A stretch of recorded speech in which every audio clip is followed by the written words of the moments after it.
वली रहमानी साहब, इस वक्त हम लोग आपके उम्मीद ग्लोबल स्कूल के बाहर खड़े हैं, तमाम मीडिया के लोग मौजूद है।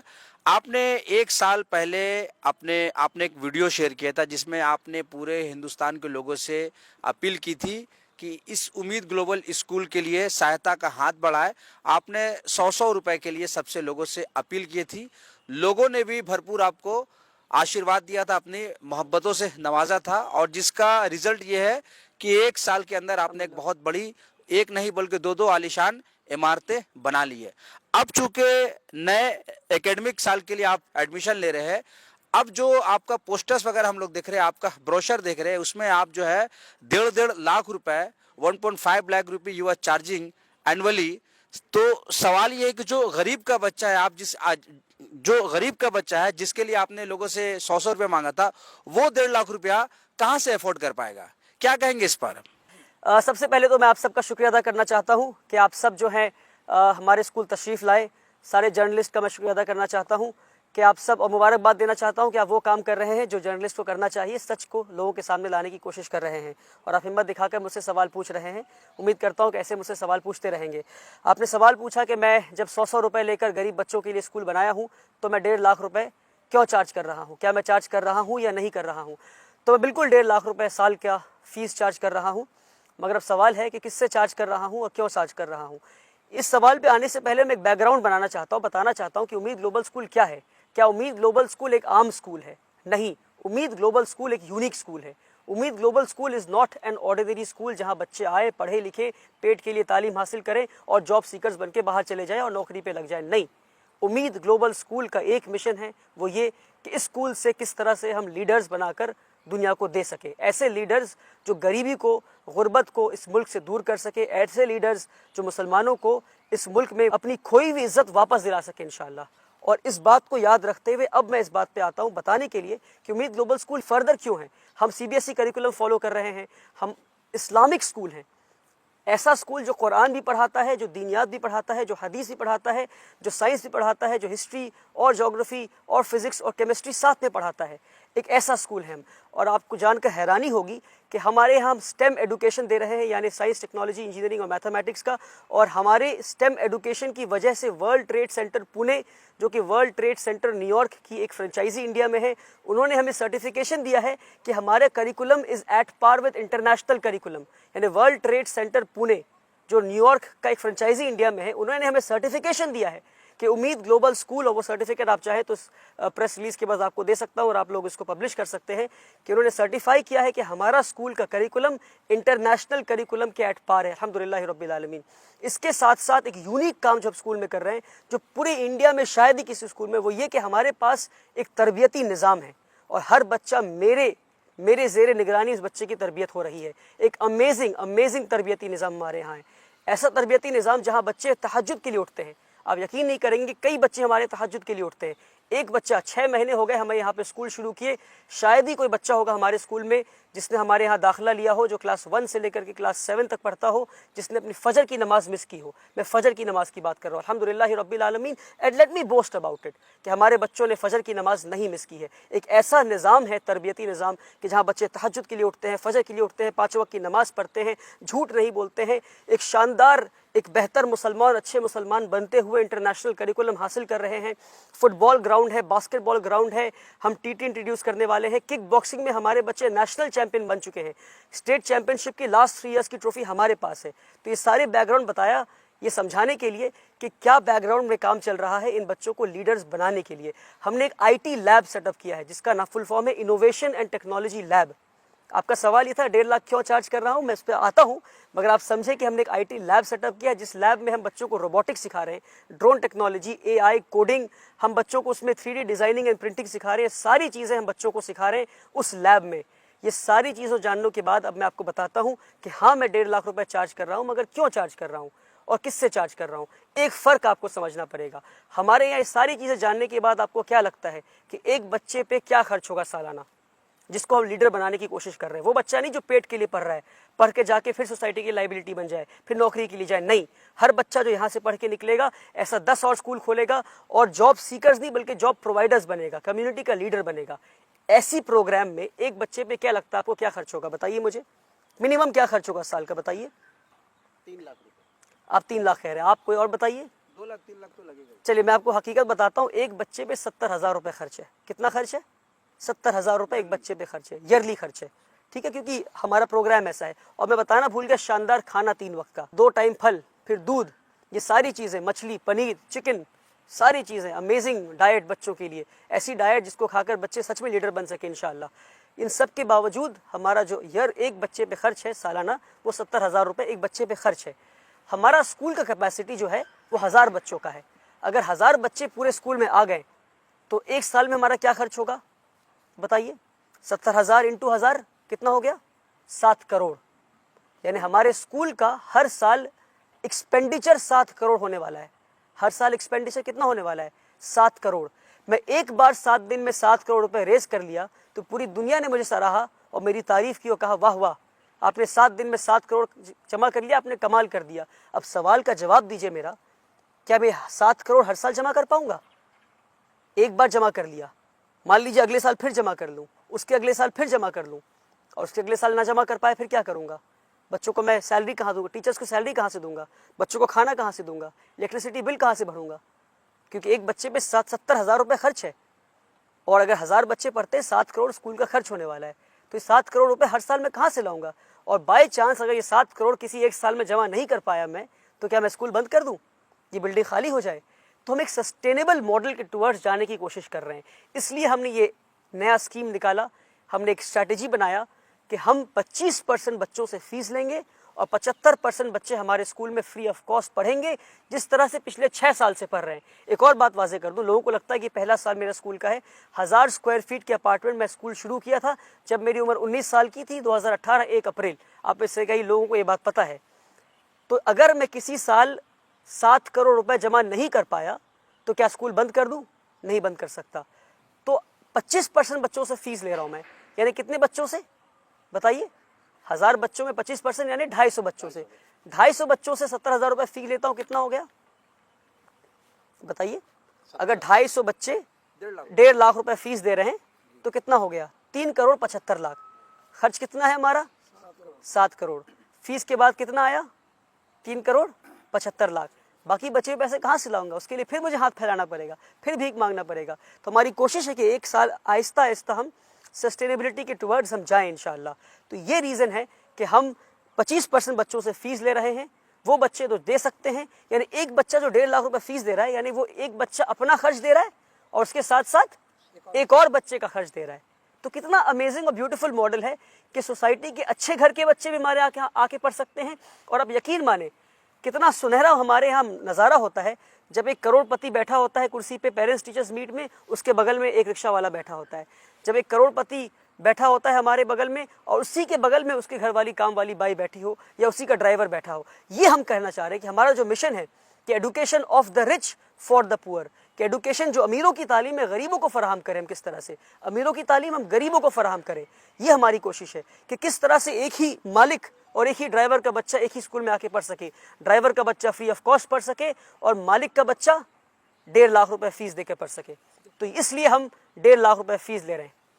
उम्मीद करता हूँ कि आप के सवाल का मैं जवाब दे पाया। दूसरा सवाल वली रहमानी साहब ये है कि जिस तरह से स्कूल यहाँ कामयाबी से चल रहा है, सैलरी क्या आप यहाँ से सैलरी लेते हैं? तो कितना लेते हैं? आपने पूछा कि जिस तरह से स्कूल चल रहा है क्या मैं सैलरी लेता हूँ? मैं पिछले 6 साल में सैलरी नहीं लिया हूँ और मेरी आगे भी नियत नहीं है कि मैं सैलरी लूँ। इसलिए नहीं क्योंकि सैलरी लेना गलत है, बल्कि सैलरी लेना चाहिए मुझे, अच्छी सैलरी लेना चाहिए मुझे, बल्कि इसलिए क्योंकि मैं एक अच्छे वेल टू डू फैमिली से आता हूँ। My father is a businessman, he is established businessman, और मुझे पैसों की ज़रूरत नहीं है। My father takes care of my bills, he pays of all my bills. और मेरे वालिद साहब की तरफ से हुक्म है कि मैं सैलरी ना लूँ। मगर हाँ, अगर आप कहेंगे तो मैं आपको अपना अपॉइंटमेंट लेटर दिखा सकता हूँ। मैं भी एक स्कूल का एक एम्प्लॉय हूँ। I am acting in the capacity of the school secretary. मैं अपना अपॉइंटमेंट लेटर दिखाऊंगा जिसमें लिखा है कि मेरी सैलरी 70,000 रुपये है, और ये लिखा है मेरे अपॉइंटमेंट में कि मेरी मर्जी से ये सैलरी मैं ड्रॉ नहीं करूँगा। और हमने ये सिस्टम इसलिए बनाया है ताकि मेरे बाद कोई और बैठे जिसे पैसे की ज़रूरत हो इस कुर्सी पर, वो सैलरी ड्रॉ कर सके। वली साहब, मेरा सवाल ये है कि आपको इस स्कूल में जाहिर सी बात है कई ऐसे लोग हैं जिन्होंने आपका सपोर्ट किया, आपके डोनर है, आपके वेल विशर है, लेकिन एक बात ये भी सुनने में आ रही है कि जो डोनर्स है वो लोग भी किसी बच्चे को, किसी स्टूडेंट को रिकमेंड करते हैं आपके पास कि उसको स्कूल में दाखिला ले लिया जाए, उनको एडमिशन लिया जाए, उनकी भी रिकमेंडेशन को आप नहीं मान रहे। रिजेक्ट कर देता हूँ। What is the reason? इसमें रीज़न ये है कि स्कूल जो है हमारा पर्सन ओरिएंटेड नहीं है। स्कूल मुझसे नहीं चलता, मैं स्कूल नहीं चलाता, स्कूल चलाता सिस्टम है और मैं भी सिस्टम के मातहत हूँ। मैं सुनूंगा, सिस्टम की सुनूंगा, और हमने एक सिस्टम बनाया है, सिस्टम के तहत एडमिशन होना है। और डोनर्स, जिसने 100 रुपये दिया, जिसने 1 करोड़ रुपए या जिसने 10 करोड़ रुपए दिया, मुझे इंशाल्लाह आगे आने वाले वक्त में ऐसे भी डोनर्स होने वाले हैं इंशाल्लाह, मुझे अल्लाह की ज़ात से उम्मीद है। उन्हें समझना ये है कि डोनर्स पैसे देकर एहसान किसी पे नहीं कर रहे हैं, बल्कि मैं डोनर्स को इस तरह बताना चाहता हूँ कि डोनर्स इस तरह देखें कि मैं और ये स्कूल उन्हें एक अपॉर्चुनिटी दे रहा है कि वो अपने पैसे को सही जगह पे खर्च कर सकें, और हमारे यहाँ पर बल्कि इसको बिजनेस की तरह देखें कि अल्लाह की रज़ा के लिए आप पैसा दे रहे हैं, आप कहीं और देंगे और यहाँ देंगे, उसमें फ़र्क क्या है? फ़र्क ये है कि यहाँ रिटर्न ऑन इन्वेस्टमेंट हाई है, यहाँ ROI जो है, रिटर्न ऑन इन्वेस्टमेंट बहुत हाई है। आप कहीं और किसी और इदारे में पैसे देंगे, वहाँ जॉब सीकर्स बनेंगे। यहाँ पैसा लगाएंगे, एक बच्चा ऐसा निकलेगा कि ऐसा एक और स्कूल बना सके। तो यहाँ जो रिटर्न ऑन इन्वेस्टमेंट है बहुत हाई है। तो इसको इस तरह देखें कि जो डोनर्स हमें डोनेशन दे रहे हैं उसमें डोनर्स का फ़ायदा है। और मैं कहता हूँ कि अक्सर जो लोग चैरिटी करते हैं वो चैरिटी इसलिए करते हैं ताकि गरीबों की मदद कर सके। मैं कहता हूँ अपनी मदद कीजिए, एक ऐसा मॉडल खड़ा कीजिए जिसमें आपसे बेहतर प्रोडक्ट बन के निकल सके, आपसे बेहतर जो है वो प्रोडक्ट बन के निकल सके। इसलिए मैं कहता हूँ कि डोनर्स के रिकमेंडेशन को मैं रिजेक्ट नहीं करता, मैं डोनर्स के रिकमेंडेशन को सिस्टम और प्रोसेस में डाल देता हूँ। सिस्टम रिजेक्ट करता है और सिस्टम ले लेता है। मैं डोनर्स की बात नहीं सुनूंगा, मुझे जवाब डोनर्स को नहीं देना है, मुझे जवाब अल्लाह सुब्हान ताला को देना है। और हमारा एडमिशन प्रोसेस बहुत ट्रांसपेरेंट है और ट्रांसपेरेंसी के साथ ही मैं काम करना चाहता हूँ। बल्कि मैं कहता हूँ मेरी 2 अपनी बेटियाँ हैं, जो मेरी अपनी बेटियाँ हैं, 2 छोटी बेटियाँ। मैं कहता हूँ कल को अगर मैं चाहूँ कि अपनी बेटियों को दाखिला स्कूल में करा दूँ, मैं नहीं करा सकता। मुझे एडमिशन फॉर्म लेना होगा और मुझे मेरी बेटियों को, अपनी बेटियों को एडमिशन प्रोसेस से गुजरना होगा। और मुझे नहीं पता कि उनका एडमिशन हो पाएगा कि नहीं, एडमिशन टीम ही डिसाइड करेगी कि एडमिशन उनका हो पाएगा या नहीं हो पाएगा। सर, एक सवाल है कि कैसे आप जज करेंगे कि जो 75% जो बच्चे हैं वो आप उनसे पैसे नहीं लेंगे, और जो 25% जो बच्चे आप उनसे जो पैसे लेंगे, तो आप उसको जस्टिफाई कैसे करेंगे कि वो साहिब हैसियत है और ये साहिब हैसियत नहीं है? जो 25% बच्चे पैसा देंगे वो साहिब हैसियत ही लोग आएंगे, तो उस पर हमें सवाल करने की ज़रूरत नहीं कि भाई आप साहिब हैसियत है कि नहीं। जो पैसा दे पा रहा है वो खुद ब खुद एक प्रूफ है कि साहिब हैसियत है। सवाल रहा कि 75% बच्चे यानी 750 बच्चे जो स्कूल में पढ़ेंगे वो गरीब बच्चे, हम कैसे पता करेंगे? तो हमारा एडमिशन प्रोसेस का 3 लेयर्स है। पहला ये है कि आप एडमिशन फॉर्म लेकर जाएं, फॉर्म लेने के बाद आपका इम्तिहान होगा, टेस्ट होगा। अगर आप टेस्ट पास करते हैं तो उसके बाद आपका इंटरव्यू होगा। इंटरव्यू बच्चों का और पेरेंट्स का होगा। इंटरव्यू राउंड अगर आप क्वालिफाई करते हैं तो हमारा होम सर्वे होगा, चाहे हिंदुस्तान के किसी भी कोने में हो। हमारी टीम जाकर आपके घर को देखेगी, घर के सर्वे करेगी और ये देखेगी कि अगर आप कह रहे हैं कि आप गरीब हैं तो सच में गरीब है या नहीं है। आपके घर में क्या क्या चीज़ें हैं, फ्रिज है, आपके घर में ओवन है, आपके घर में टीवी है, घर कितना बड़ा है, कितने कमरों का घर है, आपके पड़ोसी कैसे हैं, किस लोकेलिटी में घर है। बल्कि हमारा पूरा एक फॉर्मेट बना है होम सर्वे का इंशाल्लाह। तो हम वो होम सर्वे पिछले 2 सालों से करते हुए आ रहे हैं, उसको हमने और मजबूत बना दिया सर्वे के सिस्टम को इंशाल्लाह। हम इस सर्वे के ज़रिए हम फाइनल जो है, मान लीजिए 100 बच्चे सिलेक्ट हो गए, अब उन 100 बच्चे के घर हमारी टीम जाकर ये देखेगी कि अगर वो 100 बच्चे सच में गरीब हैं या नहीं, और नहीं है तो कई बच्चे इन द पास्ट रिजेक्ट भी हुए हैं, और फिर हमने उनसे कहा है या तो आप फीस कैटेगरी में आइए या तो आप एडमिशन मत लीजिए। सर, दाखिले का क्लास क्या है? सर, किस क्लास से दाखिला लेते हैं आप? हम लोग क्लास 1 से दाखिला लेते हैं। अभी क्लास 1 से लेकर के 8 तक हमारा स्कूल चल रहा है।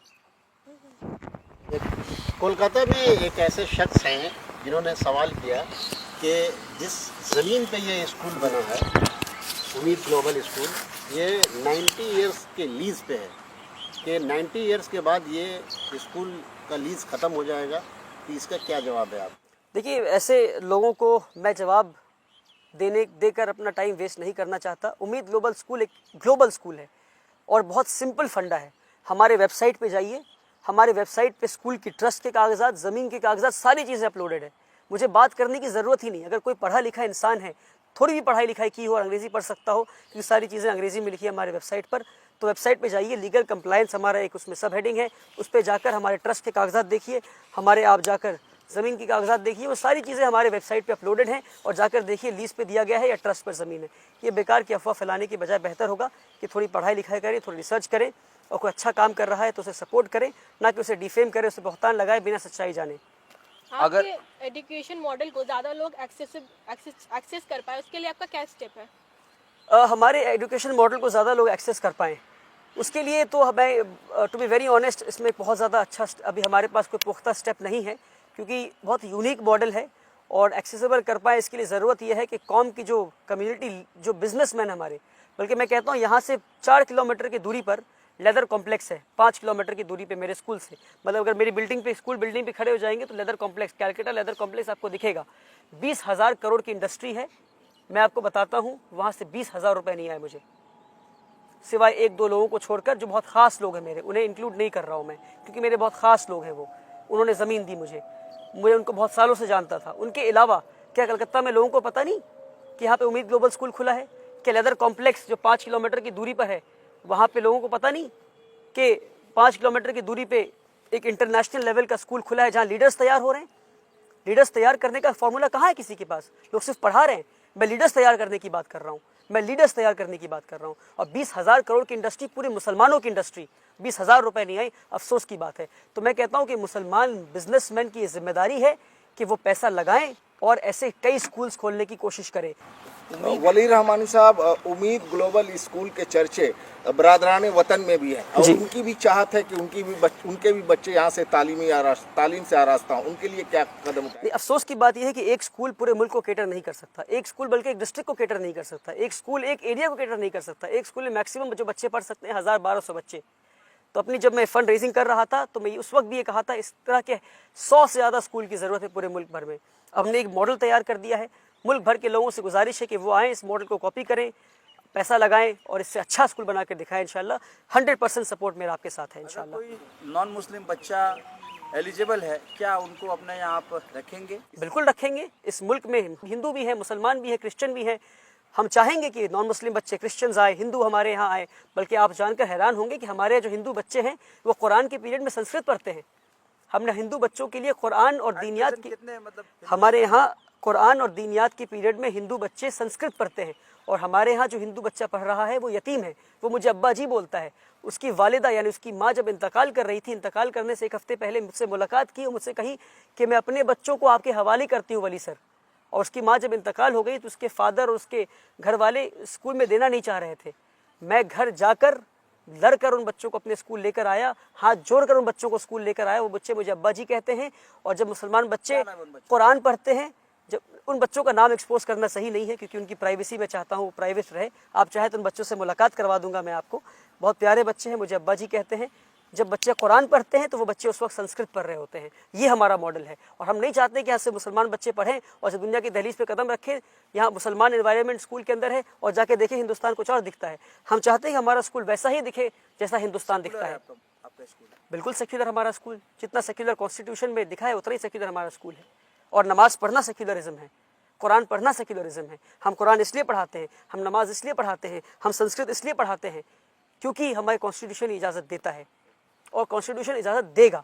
और कल को अगर ना दे तो फिर हम बात करेंगे इंशाल्लाह। स्कूल का I guess this is the first year admission हो रहा है। अगर कोई इन्फ्लुएंशियल आदमी का, किसी MP MLA वगैरह का अगर रिकमेंडेशन लेटर लेके आता है फॉर एडमिशन, क्या आप उसको एक्सेप्ट करते हैं? हम रिकमेंडेशन एक्सेप्ट करते हैं मगर पोस्ट टेस्ट पास करना, पहले आपको टेस्ट पास करना होगा। अगर आपने टेस्ट पास कर लिया, अगर आपके बच्चे ने टेस्ट पास कर लिया और हमारे पास 10 बच्चे हैं, 10 के 10 में 9 नंबर हैं और उसमें से एक बच्चा रिकमेंडेशन लेकर आया है तो फिर हम रिकमेंडेशन वहाँ पर एक्सेप्ट करेंगे। पर पहले आपको टेस्ट पास करना होगा, टेस्ट पास करके आपको आगे बढ़ना होगा। मैं देख रहा हूँ कि ये बिल्डिंग आपके पीछे जो है पूरी तरह से बनकर तैयार है, लेकिन हॉस्टल अभी काम अधूरा है। क्या कहेंगे यहाँ की आवाम से, बंगाल की आवाम से और तमाम हिंदुस्तान की आवाम से?